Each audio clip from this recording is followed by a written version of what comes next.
Madame, Monsieur, bonjour. Bienvenue dans votre journal. À la une de ce Savane Midi, les relations entre les autorités gabonaises et le groupe Ebomaf sont excellentes.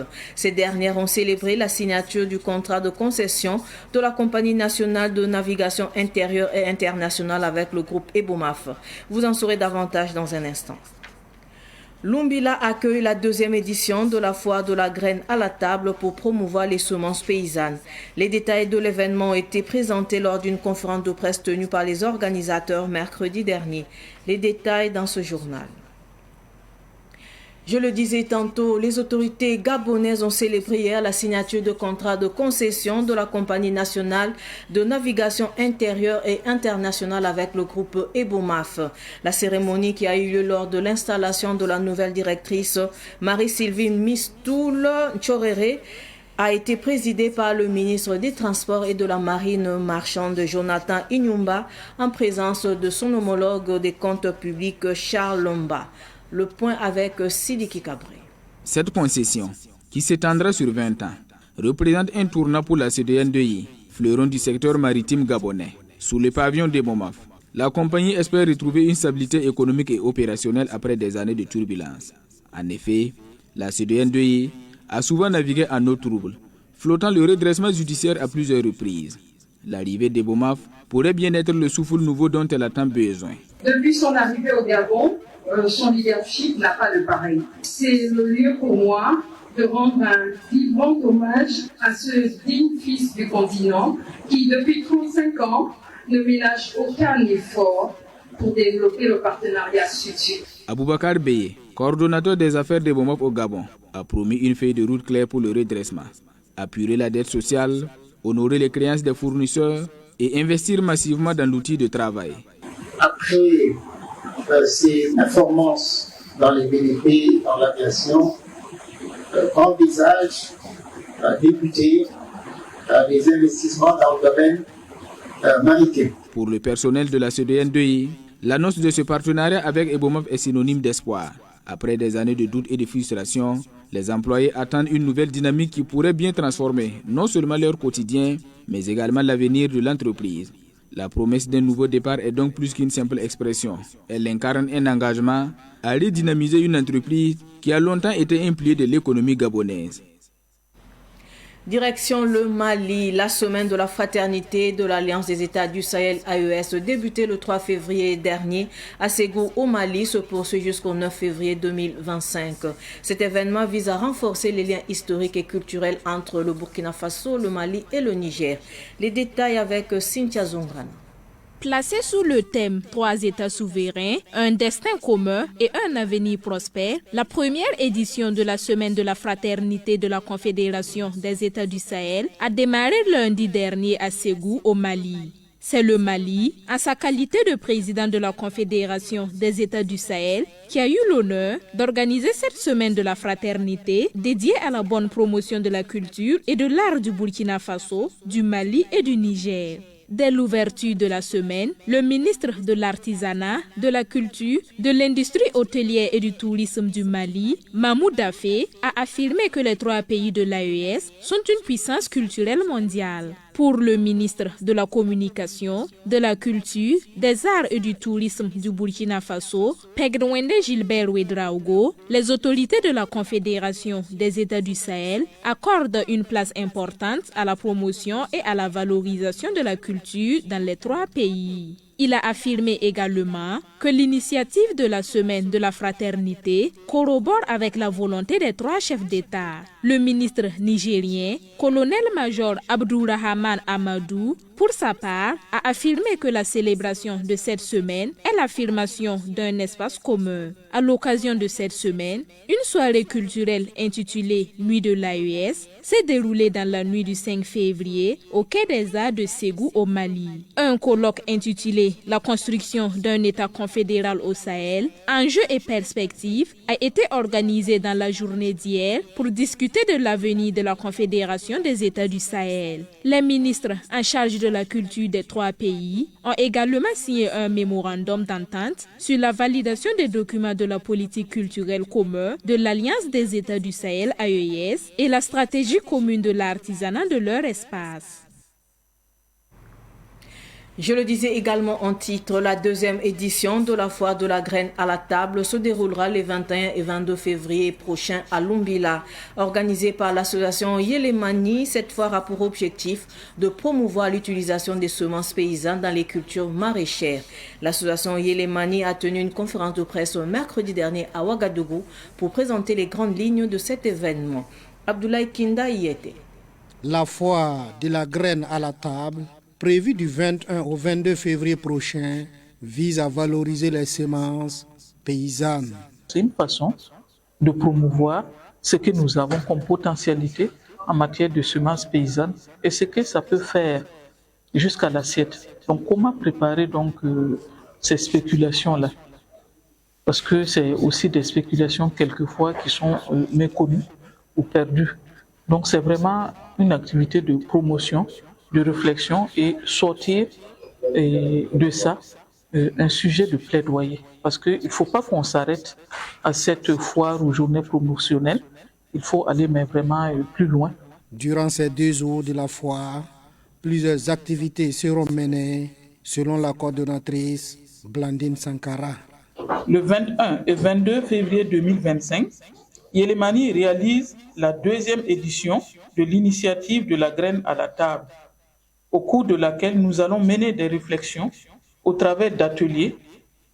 Un concours sur la biodiversité des semences est également prévu, ainsi que l'exposition et la vente de semences, de produits frais et transformés et des mets locaux. La 2e édition de la foire de la graine à la table se tiendra sous le thème semences paysannes, agroécologie, identité alimentaire, réappropriation, racines et futur. Dans cette édition, nous nous intéressons aussi au Gapal de Koudougou. Koudougou, ville du Gapal. Cet aliment lacté, apprécié pour son goût unique et ses bienfaits, intéresse de plus en plus de consommateurs. Produit phare du marché local, il fait vivre plusieurs familles et s'impose comme une véritable spécialité de la province du Bolkiamdé. Comment Koudougou est-il devenu incontournable parlant de Gapal? Qu'est-ce qui fait le succès du Gapal de Koudougou? Découvrons-le ensemble avec Abdoulaye Kinda. La ville de Koudougou est réputée pour la commercialisation d'un produit laitier, plus connu sous le nom de Gapal de Koudougou. Ce produit est prisé par les consommateurs. Le Gapal est un aliment léger, fabriqué à base de yaourts et de petits milles. Amadou Nebié, qui vendait ce produit devant l'université de Koudougou, est aujourd'hui entrepreneur. Il a créé en 2017 l'entreprise Gapal de Koudougou. Originellement, le Gapal, c'est un produit du Sahel. Voilà, mais il faut dire qu'eux, ils n'ont pas apporté d'innovation dans leurs produits. Et ceux qui ont aimé le Gapal du Sahel, bon, la plupart, on avait pensé que c'était un produit culturel. Donc, c'est les habitants de la zone qui ont plus apprécié. Mais à Koudougou, on a apporté de l'innovation. Donc, qui dépasse au-delà de la culture. Comme il y a de l'innovation, tout le monde en consomme. Ça fait qu'aujourd'hui, Koudougou a la renommée et le Sahel, en tout cas, eux-mêmes, ils envient maintenant Koudougou en termes de Gapal. Nous, notre volonté est tous ceux qui veulent faire de Gapal à Koudougou, qu'ils se mettent au sérieux pour que Koudougou continue à mériter l'image que les clients l'ont accordée quant à la qualité des Gapal produits à Koudougou. C'est vraiment ce que les clients veulent que Koudougou a pu développer. Et voilà, aujourd'hui, en tout cas, l'expérience l'a confirmé. Et le Sahel l'envie maintenant de Bolkiamdé. Ce produit, autrefois considéré comme un mets d'épaule, se retrouve être aujourd'hui une spécialité du centre-ouest. La production du Gapal s'est petit à petit développée et des innovations ont été introduites, faisant de Koudougou la ville emblématique de ce produit. Amadou Nebié emploie aujourd'hui une dizaine de personnes et assure des livraisons dans tout le Bolkiamdé. De nombreux étudiants y trouvent également une opportunité de travail. On a une dizaine d'employés. Voilà, nous on emploie, il y a le personnel de la production qui est aussi, là tourne autour de 8, mais il y a le personnel de vente qui sont autour de 10. Voilà, maintenant le personnel de vente là, c'est pour vendre chez nous, on a commencé avec notre principale clientèle qui sont les étudiants, sont les stagiaires de l'INSCA. Donc pour vendre, il faut être étudiante. Donc les filles qui font le service sont venues pour des études et qui ont réussi à concilier études et ça. Et puis bon, donc ça marche et aujourd'hui c'est bon. D'un autre côté, Dame Hélène Bazier, qui a appris à préparer le gapal à Djibo à base de lait de vache, a su améliorer son service pour mieux commercialiser son produit sur le marché de Koutougou. J'ai appris ça depuis Djibo parce que j'ai fait la zone. J'ai appris ça là-bas avec une camarade pilote. Je suis venue ici. Je n'en faisais pas, mais j'ai vu que ça marchait. Je suis rentrée dedans. J'ai juste amélioré. Ce n'est pas exactement comme ce que je connaissais à Djibo, mais j'ai amélioré ça. Donc, eux, ils font de façon très naturelle. Ils font avec le lait de vache, avec le petit mil. Ils font ébouillir le mil et puis ils mettent à l'intérieur. Par contre, chez nous, on fait ça naturellement avec juste la farine du petit mil, avec le lait, le sucre vanille et le sucre. Voilà. Les produits de base, c'est le lait et le mil. Pour nous, on a juste amélioré pour nous. Comme on veut faire du commerce avec ça, ce qui fait que pour nous est encore plus sorti. C'est du Sahel. Pour certains consommateurs comme Moïse Sawadogo, le nom Gapal est indissociable du Koutougou. J'ai connu Gapal, mais si je veux dire que j'ai bien connu Gapal, c'est au Koutougou. Puisque je vois que, en tout cas, le Gapal de Koutougou est bien différent des autres régions. Par rapport à la qualité et vraiment l'hygiène aussi, donc c'est vraiment wow. En effet, le commerce du Gapal est très rentable dans la ville puisque presque tout le monde en consomme. Le marché, ça va, c'est un commerce qui est rentable, on s'en sort dedans. On peut vendre 50, souvent si le marché, plus de 50, ça dépend. Les gens qui vendent, qui ont les pauses café, les restaurants prennent, les hôtels prennent pour leurs clients. Ceux qui font les pauses café aussi prennent pour leur marché. Souvent, les missionnaires qui quittent ailleurs venus aussi prennent pour repartir. Voilà. Les gens de la ville aussi payent également. Il y a assez d'entreprises qui produisent les gapal. Donc, mais chaque entreprise a son nom. Voilà. Maintenant, quand vous payez, il faut faire la part des choses. C'est vrai que nous, on est jeunes par rapport à d'autres. Mais en matière de qualité et de l'innovation, on peut dire qu'on est aussi vieux parce que nous sommes venus il n'y a pas longtemps, mais on a déjà conquis le cœur des clients et ils nous font beaucoup plaisir. Les prix du Gapal varient entre 100 francs et 1500 francs selon la quantité. Retour à Ouagadougou avec le geste de la société ISMO International. ISMO International a procédé à l'assainissement des fosses septiques de Savane Média et du CSPS de Sandogo. Cette opération est intervenue 2 mois après la promesse faite par le président directeur général de ISMO International, Ismaël Ouedraogo, lors de la journée interreligieuse. Cette opération s'est déroulée hier après-midi. Samuel Mokon nous en parle. Au cours de la 11e édition de la journée interreligieuse du journaliste Dieudonné Congo de Savane Média, le PDG de ISMO International a fait une promesse qu'il met désormais en exécution. Il s'agit d'assainir les centres de santé et les lieux de culte. La journée de la cohésion sociale que vous aviez organisée suite à la cohésion sociale religieuse, et j'avais promis que les mosquées, les CMA, les CSPS, les églises, je vais aller assainir gratuitement. C'est ça qui montre que la cohésion sociale d'abord doit commencer par soi-même et après inviter les autres aussi à y adhérer. Donc cette promesse que j'avais tenue, c'est cette promesse aujourd'hui que je la tiens. Mais d'abord, le premier pas, c'est de venir d'abord à Savane Média. Vous qui avez comme ouvert la voie de la cohésion sociale, c'était mieux de venir d'abord ici et assainir vos toilettes, et après on va continuer dans les CMA et dans les CSPS. L'activité d'assainissement est gratuite. Et pour cette première phase, Savane Média dans l'arrondissement 6 et le CSPS de Sandogo dans l'arrondissement 7 de Ouagadougou ont reçu la visite de ISMO International. À Savane Média, Mahamadi Bamogo, directeur administratif et financier, s'est réjoui de l'initiative de ISMO International. Nous, personnellement, au niveau de Savane Média, on loue ce acte-là. Et on envoie nos encouragements et nos félicitations aux responsables de ISMO International d'avoir eu à penser que Savane Média est une structure qui méritait quand même de rentrer dans le flot de ses activités en termes de soutien dans le sens de l'assainissement. Après Savane Média, cap est mis sur le CSPS de Sandogo. Même son de cloche sur Amadou Ouedraogo, premier responsable de la formation sanitaire de Sandogo. vraiment la sauce est la bienvenue parce que les besoins y étaient. Vu son engagement pour nous accompagner, surtout la formation sanitaire, là où il y a tellement de besoins, voilà, on peut dire qu'on est déjà dépassé, on est satisfait. Voilà, nous les encourageons, nous prions que Dieu le dirige encore ensemble, que ces genres d'activités soient démenées, que ça puisse s'étaler sur beaucoup de formations sanitaires, voilà, de la région et voir les pays. Ça va beaucoup nous épauler. Sinon, les besoins ne manquent pas au niveau des formations sanitaires, surtout côté assainissement.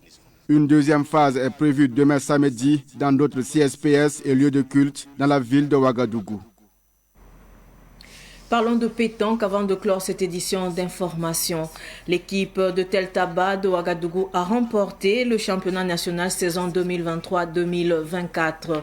Le championnat national saison 2023-2024 s'est déroulé à Manga, dans la région du centre-sud, les 1er et 2 février dernier. Le point de ce championnat avec Ruben Wilson-Kodjo. 51 équipes issues de 8 ligues et 6 districts étaient au rendez-vous de ce championnat national de pétanque du côté de Manga. Après les éliminatoires, Tel Taba et Soutounoma se hissent en finale. Une finale amplement disputée, mais qui a vu la victoire de Tel Taba par 13 points à 7. C'est un niveau très élevé. Voilà, on a vu des clubs et des joueurs qui étaient préparés pour la compétition. Et des équipes en tout cas qui ont donné le meilleur d'elles-mêmes. C'est la crème des crèmes qui se retrouve actuellement à Manga ici, puisque au Burkina nous avons plus de 200 clubs affiliés et là nous avons 51 qui sont là, donc ça veut dire que vraiment c'est les meilleurs qui sont là aujourd'hui.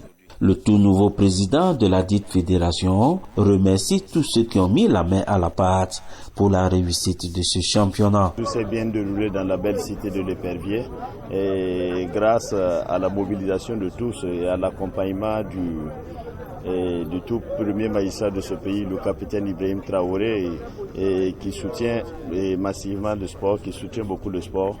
Et je pense que tout s'est bien passé. La finale a été très belle, les deux équipes se sont très bien battues et personne n'a démérité, mais seulement il fallait qu'une seule équipe gagne. Dans les quelques mois à venir, nous allons organiser le championnat de 2025. Je pense qu'il y aura plus d'engouement et plus de réussite et nous sollicitons beaucoup l'accompagnement des autorités. Le gouverneur de la région du centre-sud, marraine de ce championnat, se réjouit pour le choix porté sur sa région. Pour moi, vraiment, c'est une grande joie d'abord, le choix porté sur notre région. Également, ça vient nous donner des idées quant au développement de ce sport dans notre région. La pratique existe certes, mais on a besoin de professionnaliser ça. Et le fait de tenir ce championnat dans notre région vient nous galvaniser et constitue pour nous une invite à faire de la pratique de la pétanque un grand sport dans la région du centre-sud en termes d'engagement des équipes et en termes de promotion.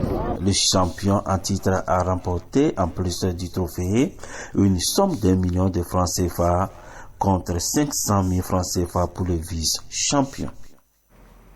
C'est sur cette note sportive que s'achève cette édition d'information. Merci de votre fidélité. Au revoir.